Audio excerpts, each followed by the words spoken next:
Hello, welcome, Cabbage here. So as you are all aware, the English version, the global version of Monster Strike is coming to an end.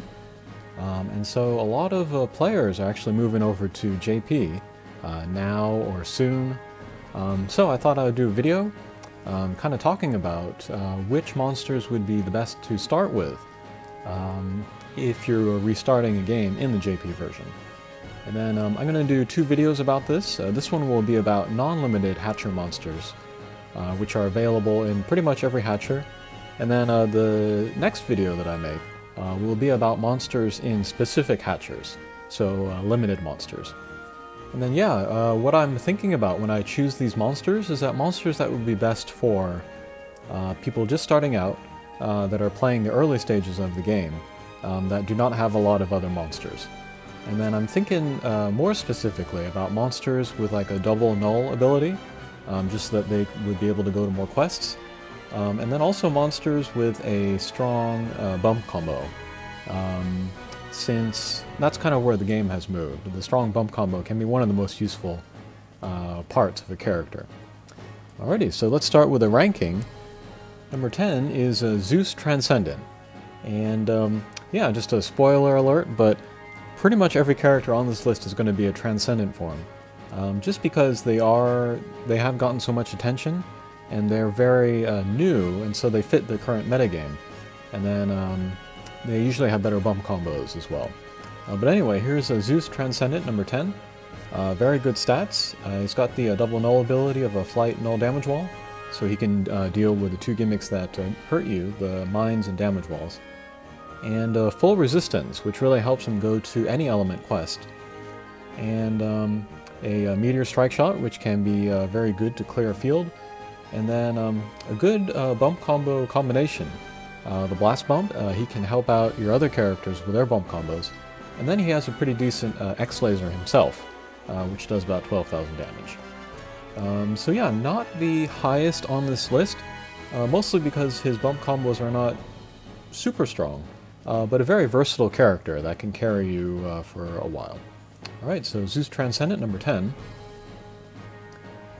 And then for number 9, I'm going to jump over to my other app, because I'm going to be talking about a future Transcendent form. And then that is Kali Transcendent. And yeah, I'll just go over her real quick. She's a balance type. She's got Minesweeper L and Anti-Warp, so there's that, or Null Warp, so there's that double null ability. And stats are pretty good. I think with the gauge her attack would go to 30,000, so she could be a good source of damage anywhere. And speed is also very good for a balance type, 380. As for her bump combos, she has the, what do you call it, the super homing, the homing destruction, where every shot does 10,000 damage, so there's 8 of those. And then she has speed up. So she's kind of like a nice mix between her evolution and her ascension form. And for her strike shot, she does the tackle plus a white explosion. And then what that explosion does is that it does very good, I think it's set damage. And then also it will set off other people's bump combos that are nearby. And that charges up pretty quickly, 16 turns for tier 1. So yeah, overall a very balanced character. And she covers gimmicks that a lot of other people on this list do not, the mines and warps. So yeah, that is number 9, Kali. Then number 8, we'll head back to the game, and that is Lancelot Transcendent. Very high stats, again, double null ability, good bump combo, the Spark Bullet, and then the homing Pierstruction, I think it is. Or the homing Piercer, rather. And then the strike shot is the 4-turn becomes a Pierce strike shot, which also helps him go through blocks. So if you think about that, and then also the fact that the 4-turn strike shot means he would be immune to the magic circles as well, that would be a Quattro null ability. So he would have a lot of versatility there, and then also the good bump combo. So yeah, number 8, Lancelot. Then number 7, we'll go back to my app again, and that would be Hikari Transcendent. And yeah, she again is a bounce speed type. Still has the flight null gravity barrier, but she picks up dash on the gauge. So if you hit the gauge, she'll get a boost to her speed. And this is crazy because her speed is already near 500. So she'll be the fastest character in the game if you hit her gauge. And then HP is good as well. And then the bump combo, she keeps that 25 shot multicolored bump combo, homing bump combo, so that's pretty good. But she also picks up Noah Evolution's bump combo of the 5 colored rings, the Olympic bump combo. And then so together, those bump combos will cover a lot of ground on the playing field and also do good damage. So yeah, that's a good source of damage there.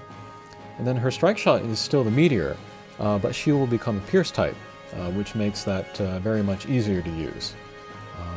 So yeah, that is Hikari Transcendent. Just nothing bad I can say about her. She's really strong as well. So yeah, that was number 7, Hikari. And then number 6 is Tiny Transcendent. And yeah, he has also the double null ability. Easy to use and very powerful strike shot, the laser plus homing. That can do over 2 million damage to like Bishamonten.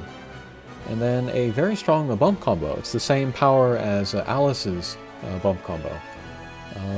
So yeah, that makes him really good, especially in early game, because you can rely on that homing shot to just clear a field of little guys.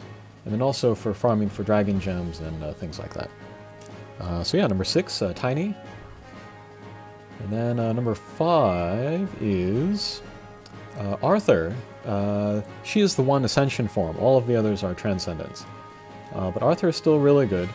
The double null ability, no gauge, so very easy to use. Easy to use a strike shot, the point and shoot laser, and then a lock-on one-way laser. And yeah, this also makes really good for the Dragon Gem quests. And then also for a number of the temples where you get Abelberries. So yeah, not super high usability in impossible missions, but good for a lot of easier missions, and then also Tower of Champions. Okay, so that was Arthur, number 5. And then number 4 will be Mundus Transcendent. And he's also got the double null, flight null gravity barrier, and pierce, and that's kind of an unusual double null combination with the sling style. Also a very strong homing bump combo, not as strong as Tiny, but still very usable. And then a delay strike shot, which is useful in almost any situation. So yeah, Mundus, number 4. And then number 3 is Royce. And yeah, him and Kali are the only ones on this list that deal with the mines and the warps. So they are unique in that sense. Very, very high stats, very strong bump combo, and then a decent strike shot. It can do a fair amount of damage, and it's decent at clearing the field as well.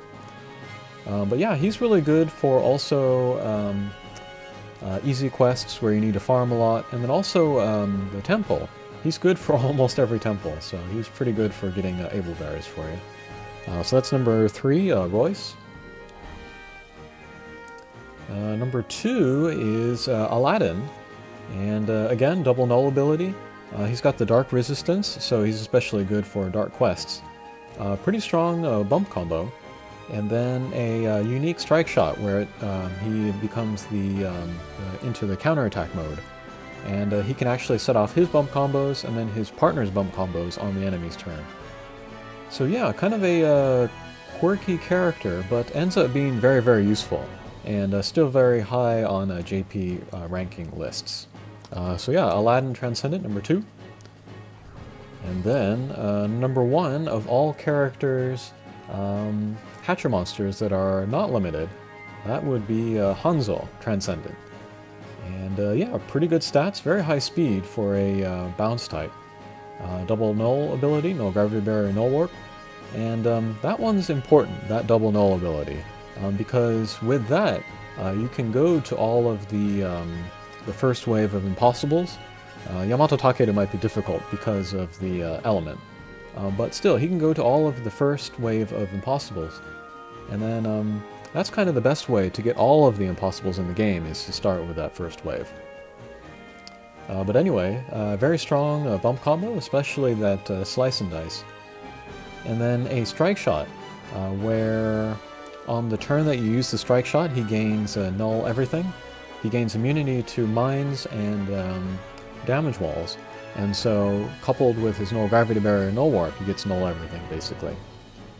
And then with the 28 turn version, he keeps that barrier that blocks all damage for 5 turns. So yeah, good offensive capabilities, good defensive capabilities, and then a lot of impossible mission viability. So that makes Hanzo #1. And yeah, hopefully that was useful. If you are interested in doing the reset marathon, and if you have the patience for it, I do recommend it. So yeah, I hope you get one of these guys, and then stay tuned for the second video where I talk about limited monsters. Alright, thanks for watching. Take care.